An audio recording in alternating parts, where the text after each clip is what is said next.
বৃহস্পতিবার সংসদের যৌথ অধিবেশনে ভাষণ দিলেন রাষ্ট্রপতি দ্রৌপদী মুর্মু। কলকাতা সহ জেলায় জেলায় যত বেআইনি পার্কিং রয়েছে তা ভেঙে দেওয়ার নির্দেশ দিলেন মুখ্যমন্ত্রী মমতা বন্দ্যোপাধ্যায়। এনটিএকে নোটিশ পাঠালো দেশের শীর্ষ আদালত। দিল্লির এইমসে চিকিৎসাধীন অসুস্থ বিজেপির বর্ষীয় নেতা লালকৃষ্ণ আদবানির শারীরিক অবস্থা স্থিতিশীল। অসহনীয় তাপদাহের পর অবশেষে শহরে বৃষ্টি।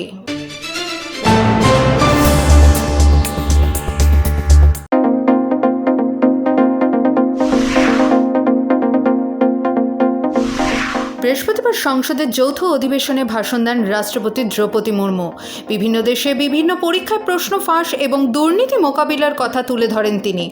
সরকার সঠিক পদক্ষেপ নিয়েছেন বলে মন্তব্য করেন দেশের সাংবিধানিক প্রধান। निरंतर प्रयास है कि देश के युवाओं को अपनी प्रतिभा दिखाने का उचित अवसर मिले। सरकारी भर्ती हो या फिर परीक्षाएं। কলকাতা সহ জেলায় জেলায় যত বেআইনি পার্কিং রয়েছে তা ভেঙে দেওয়ার নির্দেশ দিলেন মুখ্যমন্ত্রী মমতা বন্দ্যোপাধ্যায়। আজ নবান্নে বৈঠকে মমতা জানিয়েছেন, যত বেআইনি পার্কিং রয়েছে তার বেশিরভাগটাই বিজেপির লোকজনের। আর ব্ল্যাক মার্কেটে যেগুলো ইললিগাল পার্কিং আছে ভেঙে দিতে হবে, এবং সবচেয়ে বেশি ইললিগাল পার্কিং আজকে বিজেপির আছে। সর্বভারতীয় মেডিকেল প্রবেশিকা বা নিট ইউজিসি পরীক্ষায় বাড়তি নম্বর কেন দেওয়া হলো? দায়ের হওয়া একটি মামলার প্রেক্ষিতে এবার পরীক্ষা নিয়ামক সংস্থা ন্যাশনাল টেস্টিং এজেন্সি তথা এনটিএকে নোটিশ পাঠালো দেশের শীর্ষ আদালত। 8ই জুলাইয়ের মধ্যে এই নোটিশের জবাব দিতে বলা হয়েছে এনটিএকে। দিল্লির এইমসে চিকিৎসাধীন অসুস্থ বিজেপির বর্ষীয় নেতা লালকৃষ্ণ আদবানি।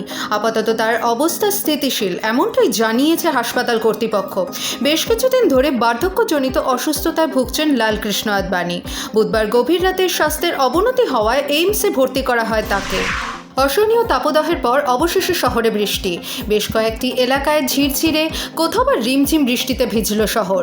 বেশ কয়েকটি জেলায় বজ্রবিদ্যুৎ সহ বৃষ্টি। বাঁকুড়ার কতুলপুরে বাজ পড়ে মৃত্যু হয়েছে এক বধূর।